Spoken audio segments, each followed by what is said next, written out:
one illusion after another. The illusion that was thrust upon me, like all other Americans, was this illusion of freedom and democracy and all this bogus stuff. And the illusion is powerful. The indoctrination process is very powerful. But unless we can manage to see through this indoctrination, what chance do we have to solve our problems? Unless we can see the world for what it is, how is it possible to solve the problem? And again, at the end of the day, how many are we and how many are those in power? We outnumber them, millions to one, when it comes down to it. So how pathetic is it that we the masses, we have all this power, and yet we allow ourselves to be continuously divided? And how do they do this? It's one lie after another, but if there is a head to the snake, it is the financial system. This financial system, which is the most fraudulent scam in the history of our world, is probably responsible for more death and suffering than any other system. And I actually thank God that the people of the West are starting to feel the pain of the so-called financial crisis. I thank God for that. And I can't wait for it to get worse and worse and worse. And it will get worse. And at the end of the day, they try and make this financial system all this parade of so-called experts and economics people and all these people, prostitutes more than anything else, prostitutes who sell their soul to try and confuse us and use us. A short breakdown, because it's not complicated at all. And there's a fantastic film online called The Money Masters. Go and Google that movie, The Money Masters, a brilliant film. There's a lot more out there as well, but I highly recommend that film. It'll take you 2 hours to watch it, but by the end of it, you will know what a fraud is being perpetuated against all of us. As we sit here in Britain, a prosperous country, or in America and Europe, as we sit here and these powers that be, these prostitutes posing as prime ministers, as parliamentarians, as congressmen and senators, who are these people? They're nothing more than prostitutes. And who do they serve? They serve the 1%. They serve the filthy rich. They serve those people that run the financial system. What is the financial system? And everybody here, most of you are Muslims, you've got to know one of the best things about Islam is there is no usury. Usury is haram, not allowed. Probably one of the great reasons why Islam is so vilified, one of many reasons why. Why is usury haram? Well, we know why it's haram, because it's meant to enslave people. But the short story, for those that don't know the financial system, incredible scam. Money has been allocated to those at the top of the pyramid. Those people are the ones that are allowed to print the money. In America, it's the Federal Reserve. Here, it's the Bank of England and the European central banks. These fraudsters are allowed to print money out of thin air, backed by nothing.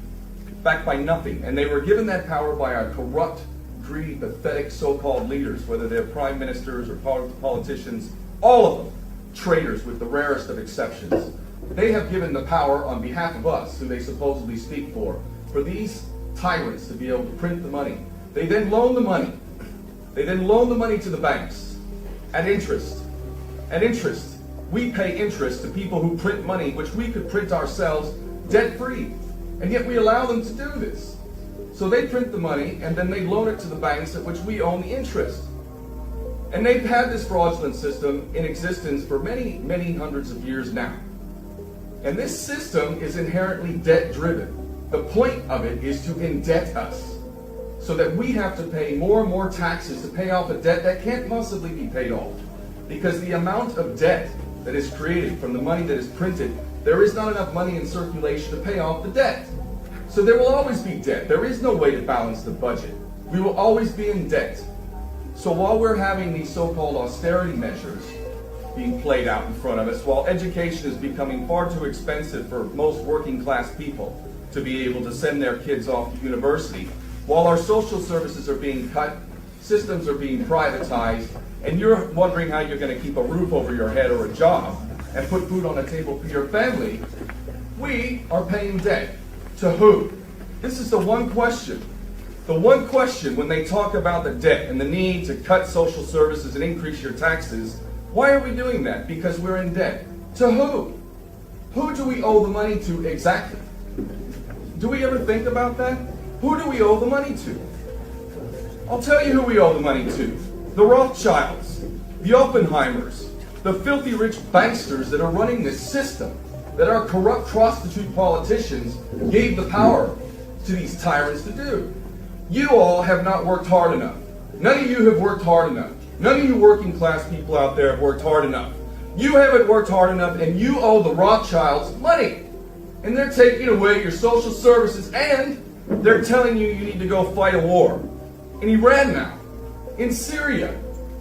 And what do they do with the war? They make money off of us. Again.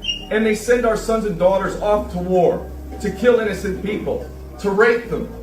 To steal their land. And all the while, with hypocrisy doesn't even begin to explain us talking about freedom and democracy. It is a joke. And it mocks all of us. And the head of the snake is the financial system.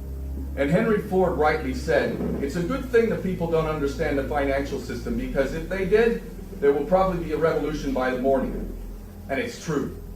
We owe money to the filthy rich. That's who we're in debt to. They could say, we're going to wipe the debt clean. For me, that wouldn't be enough. Are you kidding me? You think you're going to get off that easy? For hundreds of years, you've been enslaving the people in your debt-driven system. And you think that you're just going to be able to wipe the slate clean and that's going to be it? Hell no. If you don't hang from a lamppost, you should consider yourself lucky for the scam that you have perpetrated on the people. And the thing is that they've got us all by this system. They control the money. It's not even paper to them. They don't even need to print the money. They can simply go into a computer, type in a couple extra zeros in an account, and someone has got money. And this system that we're fighting against, you know, I've been working on things, and the thing that is one of the greatest challenges in trying to get things done is you need money. Well, guess what?